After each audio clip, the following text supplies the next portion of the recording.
J'accueille Olivier Rigaud, qui est directeur général de Naturex. Bonjour. Bonjour. Alors, j'ai beaucoup de chance, moi, cette année, parce que je n'ai que des nouveaux, si je puis dire, puisque vous êtes arrivé opérationnellement pratiquement au moment d'actionnariat l'année dernière. En un mot, racontez-nous votre parcours très brièvement et vos fonctions chez Naturex. Donc, à la base, je suis ingénieur chimiste. J'ai rejoint donc Naturex il y a tout juste un an, le 1er octobre donc 2014. Mon parcours, en fait, est dans l'agroalimentaire au départ, sur une société familiale belge. Puis ensuite, j'ai évolué dans une multinationale anglaise et j'ai passé les 5 dernières années à Londres dans une société cotée à la City. Et voilà, je retourne, disons, vers mes racines en Provence, à Avignon, puisque c'est le siège de notre société, depuis un an. Alors, Naturex, c'est une superbe success story depuis 15 ans, qui a connu des difficultés en 2014, on peut le dire, mais qui va beaucoup mieux maintenant. On revient juste à l'essentiel de votre métier, après on parle de la période passée. Comment vous le définiriez en quelques mots? Alors en fait, bon, l'année 2014 a été une année compliquée. En fait, encore une fois, Naturex, comme vous l'avez dit, a une croissance extraordinaire. Donc c'est une société qui a un petit peu plus de 20 ans, qui a grandi très fortement, à la fois de manière organique et par croissance externe, par acquisition. Une société vraiment qui aujourd'hui atteint les 400 millions d'euros de chiffre d'affaires. Et donc, comme toutes les sociétés qui grandissent très vite, qui est passé du mode start-up à la PME, puis de la PME à l'ETI, il y a eu une crise de croissance, en fait, et il a fallu faire une petite pause pour s'organiser et puis aussi pour préparer l'avenir. Et 2014, c'était cette crise un petit peu de passer de l'adolescence à l'âge adulte, comme on dit, et vraiment se structurer pour accompagner la deuxième partie du développement de la société. Donc voilà, on a eu des petits problèmes de marché, entre autres aux États-Unis, et le fait qu'on a dû vraiment se restructurer en interne, voilà, après cette période de forte croissance. Alors, Naturex, hein, on reviendra effectivement sur votre actualité très récente. C'est une société qui extrait des substances de végétaux et qui les transforme après à l'usage à la fois le bien-être, l'agroalimentaire, la santé. C'est ça. Comment ça se répartit, toutes ces activités en gros? Alors la mission de l'entreprise, c'est vraiment de travailler des produits naturels à base donc d'ingrédients comme les fruits et légumes, mais aussi donc des extraits végétaux. Ça peut être des plantes que l'on cultive, mais également des plantes que l'on va cueillir, donc sauvages, dans tous les pays du monde, dans toutes les forêts, les jungles du monde. Donc le but, c'est d'aller chercher les actifs en fait qui sont dans les végétaux et de les transformer en produits soit agroalimentaires, soit des produits qui ont des bénéfices pour la santé. Donc on va retrouver dans des compléments alimentaires. Ça peut aussi être des couleurs naturelles, c'est-à-dire qu'aujourd'hui, plutôt que d'avoir une couleur synthétique, on va travailler sur des algues comme la spiruline pour faire du bleu, sur de la carotte pour de l'orange, sur de la tomate, de la fraise, etc. Donc des couleurs naturelles, des conservateurs naturels, également des fruits et légumes qui apportent de la nutrition, des vitamines, des minéraux, et puis tous les actifs, alors vous connaissez tous les extraits de camomille, etc., toute la phytopharmacie, entre guillemets, sans que ce soit des produits pharmaceutiques, ce sont des produits naturels, mais qui vont avoir un impact sur la santé. Alors, vous intervenez parfois pour des groupes qui vendent. Il y a des produits un peu de consommation courante que l'on consomme peut-être, dans lesquels vous êtes participant. Nobiol, je crois, non? Alors, ce genre de produits finis, effectivement, mais par exemple, on peut parler du cranberry, de la canneberge, qui est un produit qui marche très bien en ce moment. Donc, c'est un produit qui est issu d'une baie nord-américaine, très riche en antioxydants. Voilà, des pouvoirs antioxydants qui sont forts, qui sont vendus entre autres pour des dysfonctionnements de la prostate ou alors pour traiter des infections urinaires plutôt que de prendre des antibiotiques. Donc des compléments alimentaires à base de cranberry, c'est typiquement le type de produit de développement que l'on fait. Alors, donc, maintenant que l'on comprend ce que vous faites, revenons donc à cette année 2014, ça on en a parlé, crise de croissance, vous avez repris les rênes donc en fin d'année dernière, 2015, performance exceptionnelle, hein, qui s'est traduite d'ailleurs d'une manière boursière, plus 30% de cours depuis le début de l'année. Vous avez remis, si je puis dire, de l'ordre dans la maison. Votre maître mot, c'était discipline opérationnelle et financière. Comment ça s'est traduit en quelques mots? Qu'est-ce que vous avez mis comme accent? Alors l'accent, il a porté sur 3 choses cette année. D'abord la reconquête commerciale, surtout aux États-Unis, qui est notre plus gros marché dans les compléments alimentaires. Donc voilà, un gros effort commercial pour remettre les équipes en ordre de bataille, en ordre de marche, et aller reconquérir des marchés aux États-Unis avec des lancements de nouveaux produits, entre autres des fruits et légumes et des extraits de fruits et légumes, qui est quelque chose de très porteur en ce moment. La deuxième partie, ça a été la discipline financière, donc avoir de la trésorerie et de bons indicateurs financiers. Moi, je suis convaincu, encore une fois, que pour avoir une société viable et pérenne, il faut d'abord générer sa propre trésorerie et vraiment, donc ici, ça a été un gros effort puisqu'on a démarré l'année avec 6 millions de cash en banque et bon, en ce moment, on est à plus de 58 millions en quelques mois. Donc ça, c'était un gros effort de réduction de nos stocks qui sont passés de 52% de chiffre d'affaires à 40% à fin septembre. Un gros effort de la réduction des encours clients, donc vraiment faire en sorte tout simplement que les clients nous payent dans les termes contractuels à temps. Et puis donc gérer nos investissements, c'est-à-dire voilà, vraiment faire en sorte que tous les investissements dans nos sites industriels soient des investissements pertinents avec un bon retour sur investissement. Première partie de 2015, vous avez fait la reconquête commerciale. Deuxième partie de l'année, vous visez un peu plus sur la reconquête de la rentabilité, c'est ça? C'est ça. Donc on va avoir des bonnes nouvelles, si je puis dire, qui vont être annoncées prochainement. C'est ça, c'est-à-dire que, bon, encore une fois, pour générer cette trésorerie, on a fait un gros effort de déstockage qui a pesé sur la marge opérationnelle. On a préféré ralentir la marge de nos usines et déstocker plutôt que d'avoir un stock dormant qui allait vieillir. Par contre, ça a été assumé, mais au détriment de la marge. La deuxième partie de l'année, l'activité continue à être assez soutenue, donc là, les usines sont reparties et on commence à voir cet effet bénéfique des usines qui tournent assez bien. La croissance organique qui continue, donc qu'une amélioration de la marge. Un point de ce plan de reconquête qui, moi, m'a beaucoup marqué, je trouve que c'est intéressant quand on est actionnaire d'une société. Vous avez mis l'accent sur l'aspect humain, notamment sécurité de vos salariés. Vous avez vraiment baissé le taux d'accident, c'est ça? Comment? C'est ça. Alors, sur l'aspect humain, donc, on n'a pas évoqué le plan stratégique, mais bon, entre-temps, on a développé un plan stratégique à horizon 5 ans que l'on a nommé Bright 2020.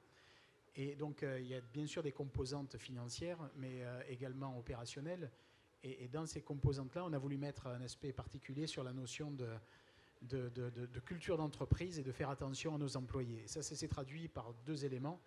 Un qui était de réduire le taux d'accident au sein de nos sites. Et donc, nous avons une quinzaine de sites industriels de par le monde. Et ce sont des sites assez importants, de l'industrie quand même lourde. L'autre, ça a été aussi de diminuer le taux d'attrition, donc vraiment le taux de départ de nos employés.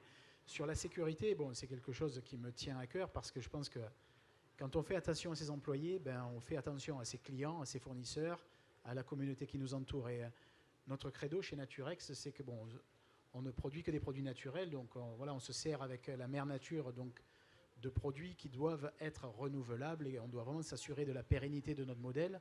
C'est la même chose pour les personnes que l'on emploie. Donc aujourd'hui, on ne veut pas avoir de gens qui viennent travailler chez nous pour se blesser. Donc en quelques mois, on a déjà réussi à baisser le nombre d'accidents de 29%, ce qui est colossal, mais qui reste encore, je dirais, loin de notre objectif. On a encore beaucoup de travail et ça, c'est une des priorités du comité de direction et une de mes priorités. Vous l'avez évoqué, l'avenir, c'est le plan Bright 2020, enfin 2020. Quel est, d'un point de vue commercial et en termes de nouveaux produits, quelles sont les principales composantes de ce plan? Alors, au départ, on a redéfini la mission de l'entreprise. On s'est dit, mais bon, notre cause, la cause que l'on défend, qu'est-ce que c'est? On a pour vocation de remplacer tout ce qui est artificiel et synthétique par des produits naturels. Donc, tout ce que vous allez aujourd'hui pouvoir manger, quand vous achetez un yaourt, une barre de céréales, etc., et qui continue à comprendre des émulsifiants synthétiques, des conservateurs synthétiques ou artificiels, des édulcorants. Notre vocation, c'est de remplacer ça par des produits naturels issus du monde végétal. Ça, c'est notre cause, et de le faire dans un contexte de développement durable. Donc, il faut faire en sorte que lorsqu'on va extraire des conservateurs à base de romarin, on prenne soin de la ressource, c'est-à-dire qu'on ne détruise pas complètement la ressource romarin sauvage que l'on exploite. C'est la même chose si demain on produit des colorants à base de concentré de fraises, on fait des cultures de fraises où, encore une fois, on s'assure qu'il n'y ait pas de contaminants, de métaux lourds, de pesticides. Donc le rôle en fait environnemental pour nous est quand même une des clés de notre modèle. Donc jouer avec la biodiversité de la planète, que l'on cueille des produits encore une fois sauvages ou qu'on les cultive, là est la clé et le cœur de notre modèle. Ce plan, donc Bright 2020, c'est tout d'abord remplacer du synthétique par du naturel. C'est la tendance mondiale. C'est vraiment une tendance de fond et c'est ce que le consommateur, enfin ce que nous tous voulons, c'est manger de manière plus saine des produits qui soient naturels. Donc on est sur un marché qui reste très porteur, qui grandit très vite. Et puis je pense que donc, ce qu'on essaie de faire, c'est d'avoir des produits qui peuvent apporter une fonctionnalité, une allégation santé. Donc des produits qui soient, je dirais, performants en termes d'impact sur la santé et le bien-être des gens. Donc je pense qu'on a une belle cause à défendre. C'est-à-dire que c'est une cause assez noble et c'est ce que aussi demande le consommateur. Donc ce plan 2020 s'articule vraiment autour de cette thématique. Alors après, comment est-ce qu'on le déroule? Ça, c'est vraiment la question.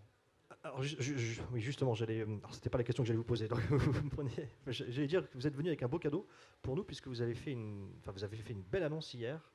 Donc ça nous permet d'être en plein dans l'actualité. Alors j'imagine que ça s'inscrit dans ce cadre Bright 2020, effectivement. Donc vous avez signé un contrat de licence avec Barry Callebaut pour l'utilisation d'extraits de cacao, c'est ça? Dites-nous. C'est ça. Alors ça, c'est vraiment dans le cadre de ce Bright 2020. Donc correspond à la partie innovatrice et innovation. Nous avons lancé un extrait donc à base de cacao qui contient donc un composant unique qui nous permet d'améliorer donc la pression artérielle. Donc, ça fait baisser la tension, quoi. Voilà, ça fait baisser donc la circulation. Donc ça, manger beaucoup de chocolat pour y arriver. Donc là, Alors donc là, on extrait ce produit-là qui a un effet santé démontré par beaucoup d'études scientifiques. Et donc voilà, on a démontré donc que ce produit-là avait un impact fort et une fonctionnalité réelle. Donc ce partenariat avec Barry Callebaut est le géant du cacao. Arriver à extraire un composé comme ça, bon pour la santé du cacao, c'est ce que donc, nous allons faire en partenariat avec cette société qui va nous fournir des fèves de cacao très spécifiques, donc qui va maîtriser tout l'approvisionnement du cacao de manière durable et qui a également développé la science autour de ce produit. La synergie avec un groupe comme Naturex, et c'est là que l'alliance a beaucoup de sens, c'est que nous avons les capacités pour extraire ce composé des fèves de cacao, mais aussi donc l'organisation commerciale pour le vendre dans le monde entier.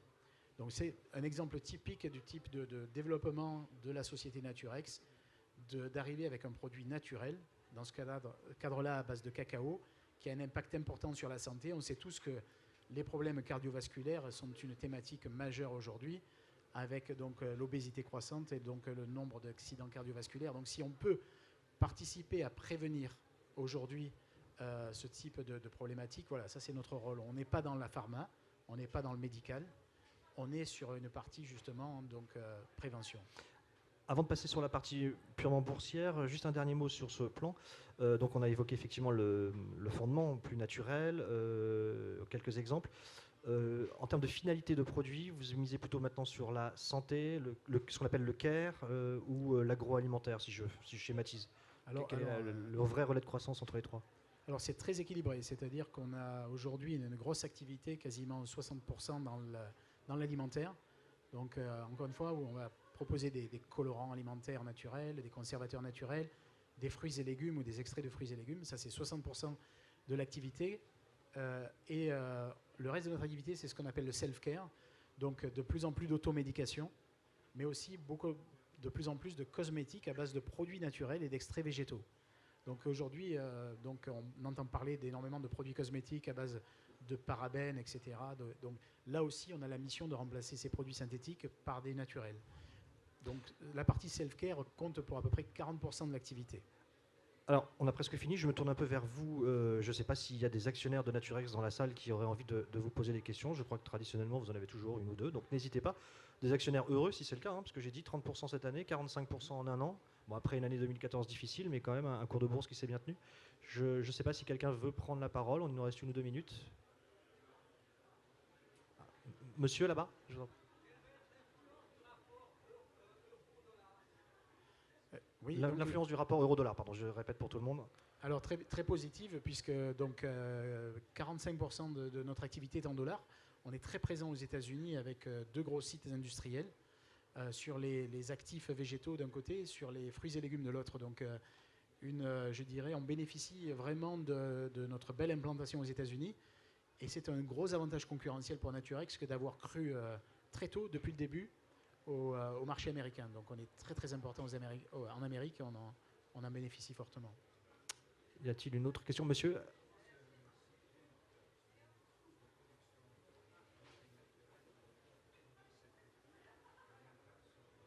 Alors, je répète, comment se situe le coût de production du naturel par rapport au synthétique, c'est ça, et l'impact sur l'environnement, sur les ventes, sur les ventes. Ouais. Alors, oui.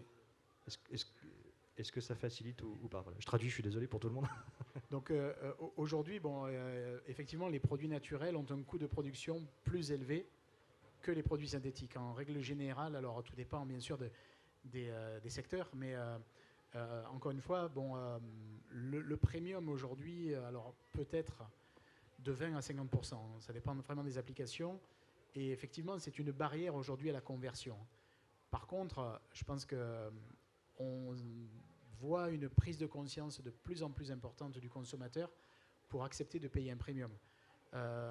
À nous de développer des technologies qui soient compétitives et qui permettent au commun des mortels de se nourrir avec des produits naturels. Parce que bon, je pense que l'enjeu également, c'est d'avoir quelque chose qui soit à la disposition de tout le monde et pas réservé à une élite uniquement qui puisse se payer des produits meilleurs pour la santé et naturels. Donc, on s'aperçoit qu'effectivement, donc, il peut y avoir certains blocages sur certains marchés. En règle générale, le prix d'intérêt est en train de se rapprocher parce qu'on a des évolutions technologiques qui sont vraiment importantes.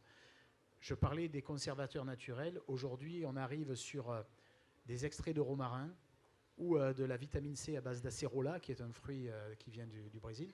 On arrive à être quasiment aussi compétitif que du synthétique, que des conservateurs synthétiques. Sur les couleurs naturelles, par contre, on reste à peu près 30% plus cher que des couleurs synthétiques. Donc voilà, ça dépend d'un marché, ça varie d'un marché à l'autre. Monsieur ?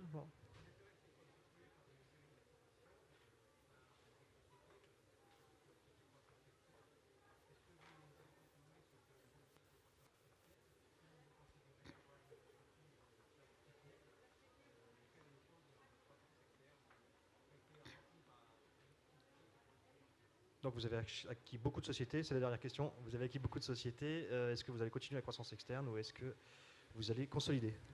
Alors, c'est un point très important parce que Naturex a acquis beaucoup de sociétés, 14 sociétés en 14 ans. Vu donc l'année compliquée en 2014 que nous avons évoquée précédemment, on a décidé de faire une pause cette année, effectivement pour repartir à la croissance et avoir amélioré notre rentabilité. Effectivement, on va revenir sur le marché, par contre de manière très ciblée. C'est-à-dire que voilà, le but aujourd'hui, c'est que je pense d'abord qu'on doit privilégier notre croissance organique et qu'on va aller chercher des acquisitions si elles nous apportent une différenciation concurrentielle importante, un produit très différenciant. Je vais vous donner un petit exemple. On parlait des couleurs naturelles, on en a parlé plusieurs fois. Aujourd'hui, on sait quasiment tout faire sauf un bleu très stable. Et un bleu très stable, pourquoi c'est important ? Pas pour le bleu dans les couleurs, mais parce que si vous le mélangez à du rouge, vous faites du vert, et vous pouvez même jusqu'à faire du marron, qui est une substitution du caramel. Et les gens cherchent à remplacer le caramel aujourd'hui. Donc voilà, une acquisition ciblée sur ce type de produit aurait du sens, mais on va vraiment faire des acquisitions assez ciblées et pas forcément des acquisitions à tout prix. Merci Olivier Rigaud, à l'année prochaine j'espère, Merci. et merci à vous, à bientôt.